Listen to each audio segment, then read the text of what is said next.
I'm Nicole, the only financial expert you don't need a dictionary to understand.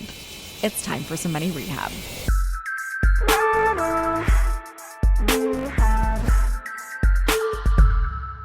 Have you ever noticed that there is this very bizarre trend happening in the entrepreneurship space? There is this very specific broy entrepreneur that's super into biohacking. And I have a lot of questions. Like, why is this one particular type of person so obsessed with these health hacks? And an even bigger question, are these entrepreneurs onto something? In other words, should we all be biohacking? In order to answer these questions, I'm talking to Neil Parikh, one of the co-founders of Casper, the game-changing mattress company, and a total sleep and health research nerd. We are talking about biohacking. We also define it. If you've never heard of it, we've got you. And of course, we talk about sleep because we had to. Here's our conversation. Neil Parikh, welcome to Money Rehab. Thanks for having me. Appreciate it. So let's start with the obvious. Sleep.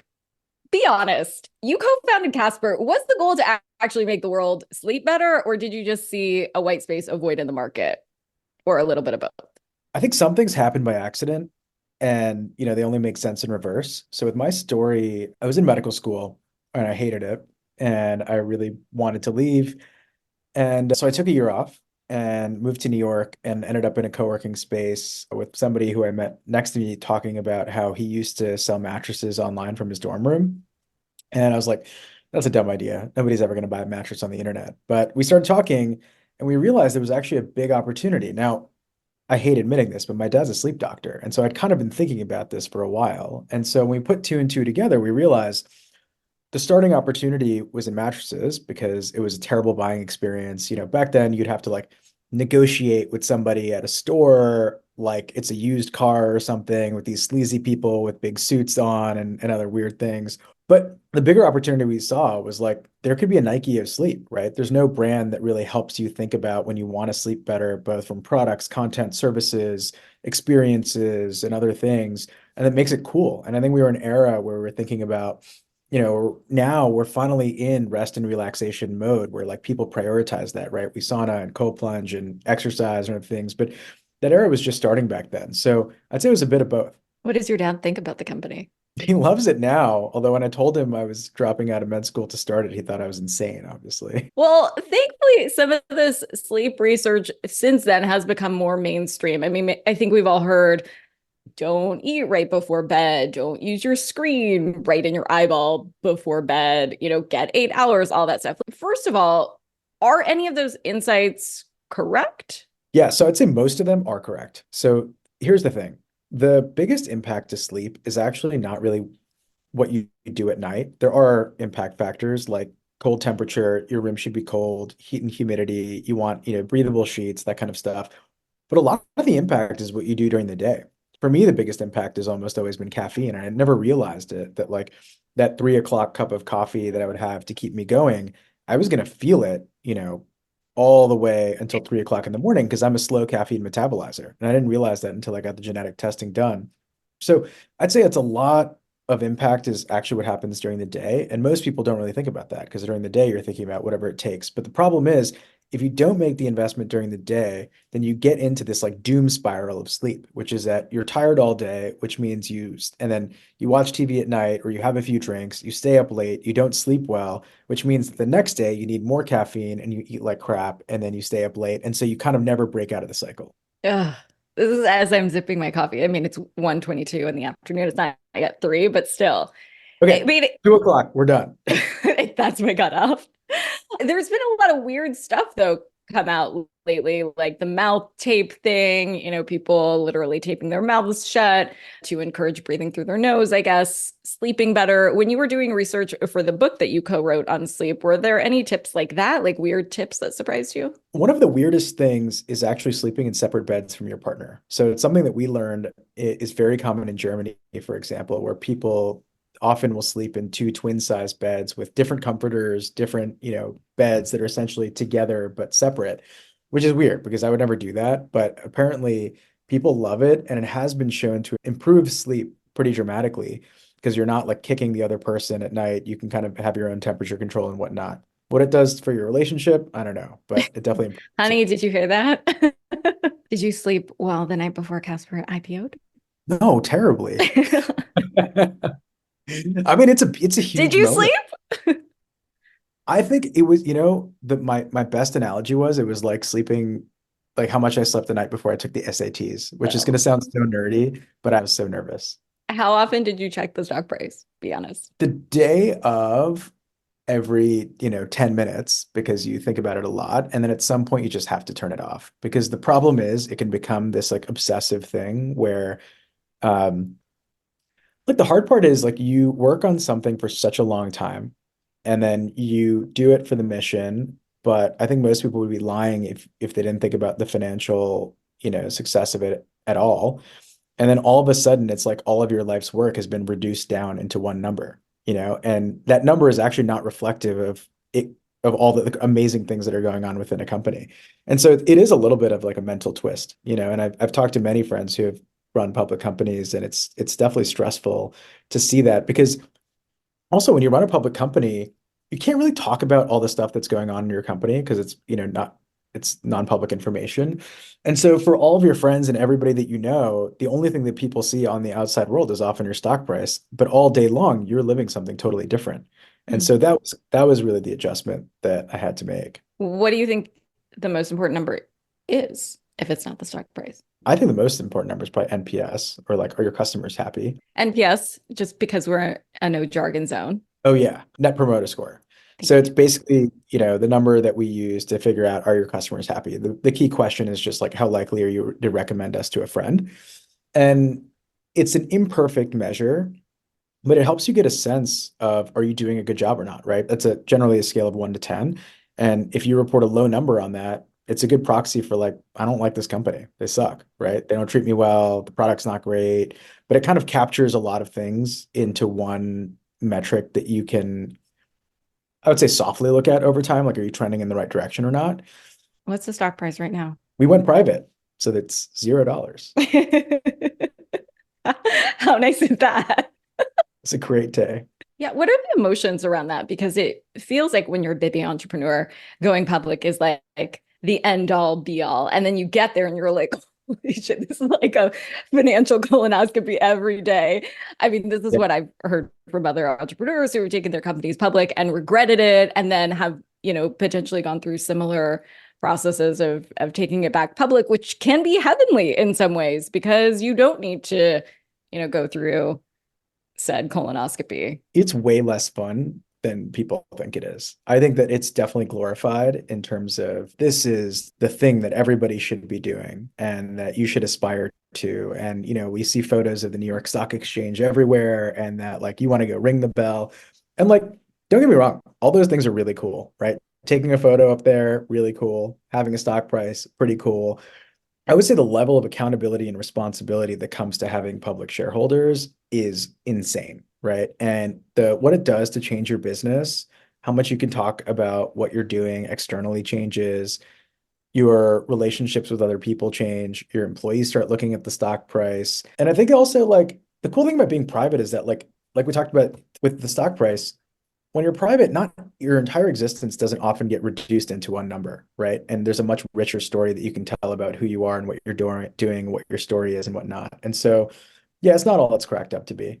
So entrepreneurs who take sleep really seriously tend to also be interested in biohacking. I've seen some of your musings as of late. First, before we double click on it, can you just define what biohacking means for anyone who might not know?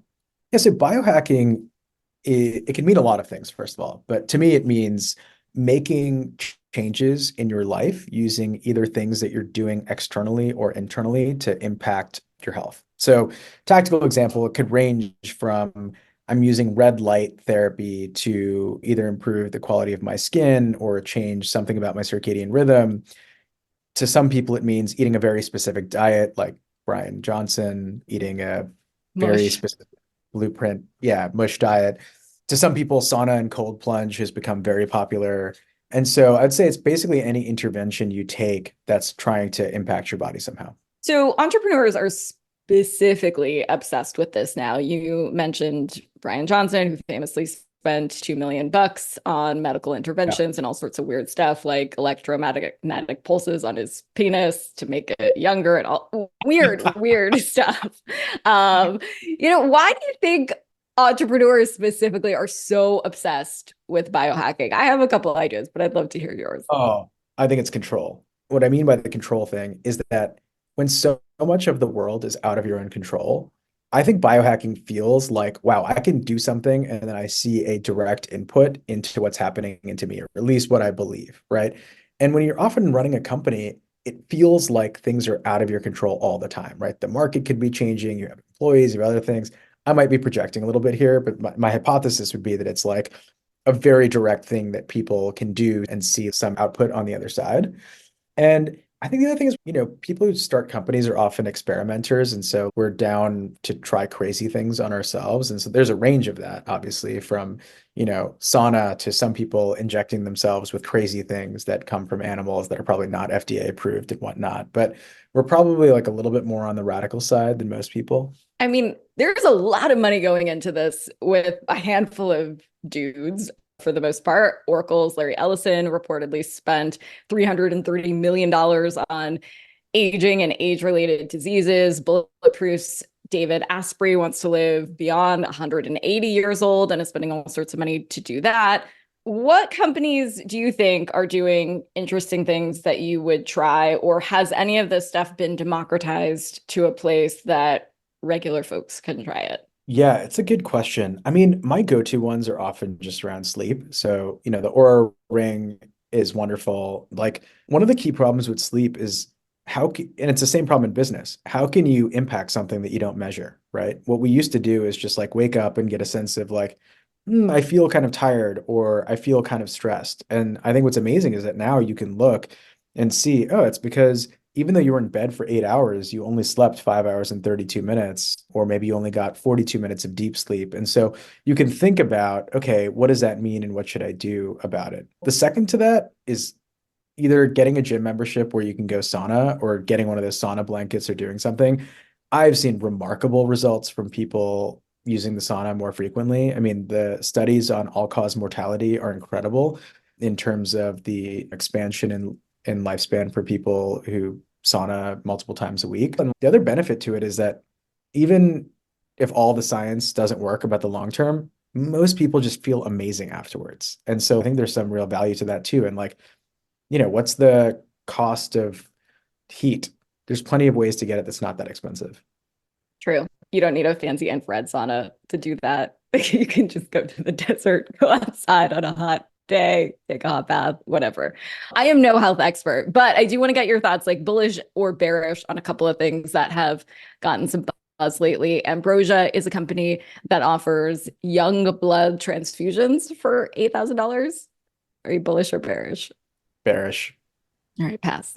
That's, I think, where they take blood from like a teenager or something and then put it in your body. Here's the thing. It might work.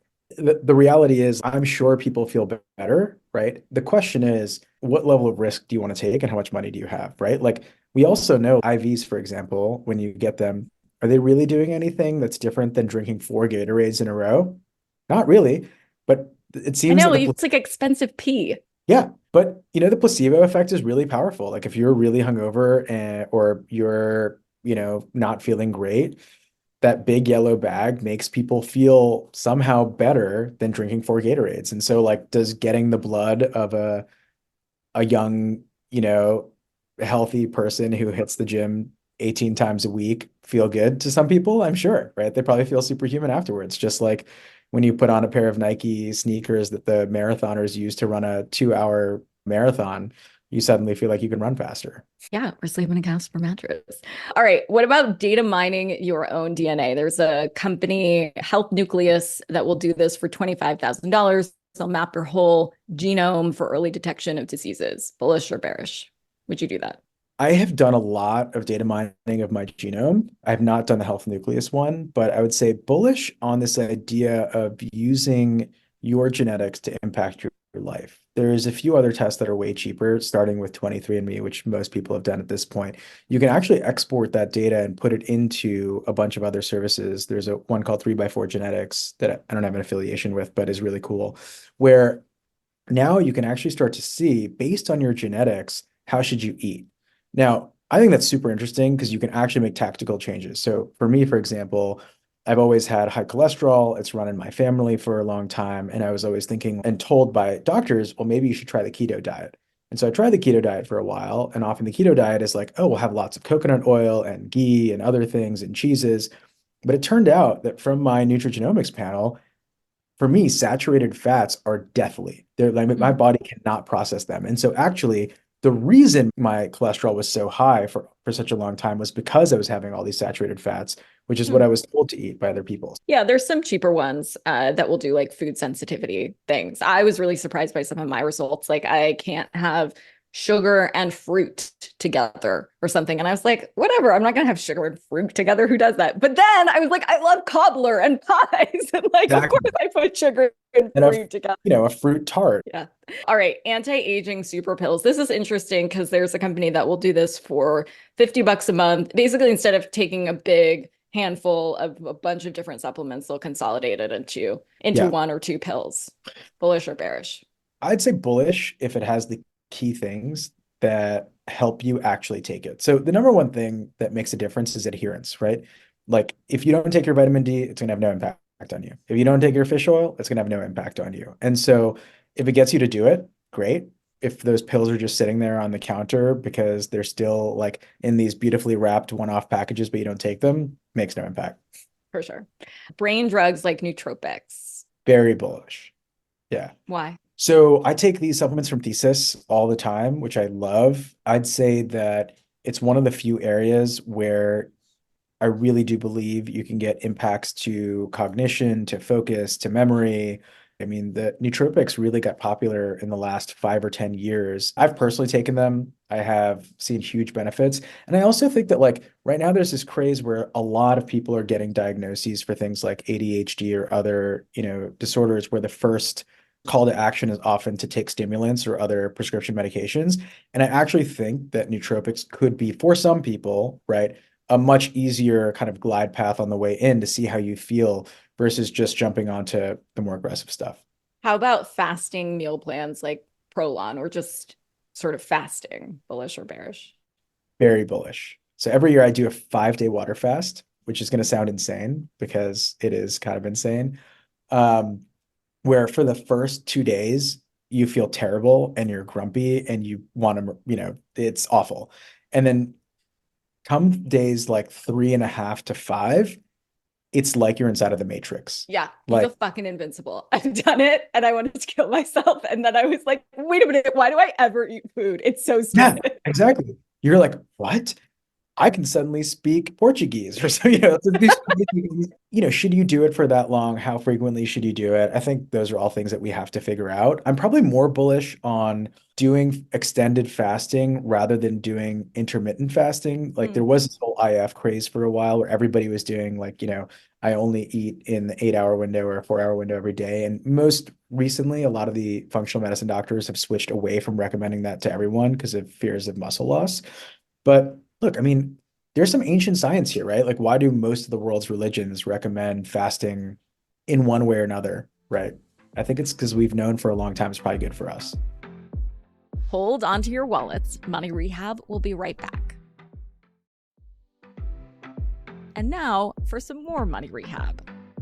Well, okay, so you said the main explanation potentially for why entrepreneurs are really, really obsessed with biohacking is control. What was yours? Why do you think we do ego. Okay, yeah. Similar. I mean, Brian Johnson isn't spending millions of dollars to give access to medical interventions to like President Biden or Malala Yousafzai, right? I mean, these medical interventions are so expensive, but they're out of reach for so many people. And I think there's a little bit of narcissism involved if an entrepreneur is thinking that they can just be one of the few that gets access to this super stellar medical care right now. Okay, I get it. Can I offer another perspective though as well? Please. So I think that's probably true, but I also think that they're the people willing to run the experiments on themselves, and those things end up sometimes trickling down into pop culture a bit more, right? Because the thing is, like, a lot of biohacking, some of it's very expensive, don't get me wrong, right? But like some of these interventions are not that expensive, right? There are some supplements that can help you that are not that expensive. Going to a sauna, like that's been a common part of our culture for a long time. But like the pharma companies have basically, and the NIH and like our entire system have oriented basically all of medical care to be either fee for service, I pay for a doctor's visit, or I'm taking a drug and there's no other interventions, right? And so I think what's going to happen is that like maybe these people are running experiments on themselves because the NIH is not doing tons of studies on like the impact of sauna on, public health. And maybe we'll get more downstream impacts from those people talking about it more publicly. Like, yeah, the stuff Brian does is crazy, but like if people eat slightly less meat, for example, like is the Blueprint Health diet the perfect diet? I don't know. But do you think if most people ate less fried chicken and slightly more food like that, would they be healthier? I think the most people would say probably, yeah, it's probably good for people. So you're saying it might not be altruism, but there's like some There's, good that comes from being a guinea pig for the rest yes. of society. Another explanation potentially is that entrepreneurs are so committed to the optimization of everything, their lives, their businesses. And so they want optimization with their bodies as well. I mean, the Tim Ferriss kind of started this fire with 4 Hour Body and 4 Hour Work Week before that. What do you think about that idea? I think that's right. Yeah. I mean, especially this whole generation of people, right? So for example, like e-commerce entrepreneurs, what are they really good at? It's like AdWords buying and like optimizing your click-through rates and user flows. And so like it's a very natural extension that we go from optimizing every part of our business into optimizing ourselves. That makes For sense. sure. I mean, I know a lot of entrepreneurs, you probably do too, who bring optimization to their personal lives. They use Monday.com project management software to track their mental health trends or OKRs for their relationships. Have you bought into any of those businessy tools or behaviors and brought them over to your personal life? I'd say the biggest impact to me though was on my finances, starting to use this app called Copilot. I don't know if you've ever heard of it. So people used to use Mint and everybody was like, okay, this is cool. I think the biggest change for me was having a source of truth on what the heck is happening in my life because it's so easy to groundhog and be like, no, I didn't spend $800 on food last week. Like that's, you could just like forget or like say, crazy things. And then you look at these things and you're like, what? Oh my God. So I'd say that's probably driven the biggest change because I used to groundhog on these things a lot. I would just say like, nah, I don't want to look at it. Like I'll just pretend like it doesn't exist. And like seeing it and getting in front of it and planning for it has been a big impact for me. So you've used business tools to get your personal finances in order, like your own spending, saving. Have you automated it? Have you taken control? Like when you first made real money, did you just think, like, I've got money, like I'm never gonna run out of money. We're cool, I, and then not pay attention? no, I did the opposite. Personally, I went and did two things, one of which I'd recommend and the other I would not recommend. So I aggressively angel invested. I've made like 200 investments into other companies, which is cool. And part of it's like you get to learn a lot and you get to support other entrepreneurs, and it's awesome. But the liquidity on angel investing is really, really long. And I think you don't really think about that way, like when you write a check to invest into a company, first of all, most likely that You're gonna money's lose never it. coming Yeah. back, right? You don't really think about that. And then secondly, if it ever does, the first companies that I backed like 10 years ago are starting to exit, right? And so like that's a long time to wait to get access to your money again. So that's the one where like if you're really into it, that's great. But I think the fact that like everybody wants to, do angel investing, I'd probably think about it. The one I do recommend is just investing into yourself. Like I spend a lot of money on coaches and like therapists and learning of all different sorts. Like I'll hire people to teach me, I don't know, anything I can think of. And I think for me, that has had the biggest impact. And that's usually what I recommend to most people because it's like, if your life is like an exponential curve, small changes at every point can dramatically impact you like, slightly further and further out. And so like if there's anything you're going to invest in, it's probably much better to invest in yourself and go long on yourself versus going long on just the S&P 500. Yeah, you've been listening to Money Rehab. Investing in yourself pays most dividends later on. Duh, Neil. You then went back into the entrepreneur game. After that, you then predicted that a bunch of startups and VCs are going to go out of business. Why did you say that? And what do you see for the year moving forward? Okay, so we're in a liquidity crunch. And the problem is that we had a historic amount of venture capital that entered the ecosystem over the last 5 years. Like everybody's cousin has a venture fund. You know what I mean? Like a 10 to $50 million fund where they're investing in something or other. So what's amazing about that is that a lot of people were able to start companies because you could raise 500K to $2.5 million from people. But the problem is that like if you hadn't figured out your business model and we've gotten to today, the thresholds for Series A's and Series B's are way higher than they used to be. And so what ends up happening is that there's just like not a lot of money left for those companies that are doing okay, but not amazing, unless you're an AI. If you're an AI, all bets are off, right? But for a lot of these companies, the second thing is that we were sold a bill of goods by investors that ended up often not being true, right? Like, oh, I'm always going to be there for you. I've got your back. I've got more money, et cetera. But I think the reality is like most of the time investors aren't your friends, right? Like it's your job to manage your business. It's your job to think about liquidity. And it was like a little bit of a series of unfortunate events. Like when the SVB collapse happened, right? Now all the people that took venture debt from them are struggling because there's no more money to come. How do you repay that venture debt? And two, who's inheriting and collecting that money? Yeah, I think it's going to be a bit of a painful year. That said, I've shut down companies before and it was really hard. And the reality is, I think this is just like part of the ecosystem, right? Like a lot of companies just should shut down. And I think we should think about them like projects, not like forever entities, where like if it's not a thing to be ashamed of that you shut something down, right? It's more of a sign of like, if you see the writing on the wall, you have to decide, am I going to pound the pavement for the next 10 years to make this happen because I'm willing to do anything? Or do I want to go work on something else? And I don't think there's anything wrong with either way. I don't either. I shut down a company. It was a financial smartwatch. I thought it was a brilliant idea and it was so stupid. and it was painful, but you have to shut it down. And that is the financial circle of life.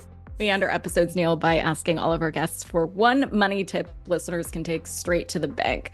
What's just one thing that you would leave listeners with about saving, investing, budgeting, running a business, shutting a business down, anything? The biggest tip I have is set aside money to invest in yourself, and think about, okay, 10% every month I'm going to spend on myself, whether that means going to the gym, hiring a trainer, going to therapy, saving up for school or something. The compounding gains for that in your life are going to be enormous. And most people never think about it, right? They just think I can't afford it. But like if you save for vacations, you should save to invest in yourself. Money Rehab is a production of Money News Network. I'm your host, Nicole Lappin. Money Rehab's executive producer is Morgan Lavoie. Our researcher is Emily Holmes. Do you need some money rehab? And let's be honest, we all do. So email us your money questions, moneyrehab@moneynewsnetwork.com, to potentially have your questions answered on the show or even have a one-on-one intervention with me. And follow us on Instagram @moneynews and TikTok @moneynewsnetwork for exclusive video content. And lastly, thank you. No, seriously, thank you.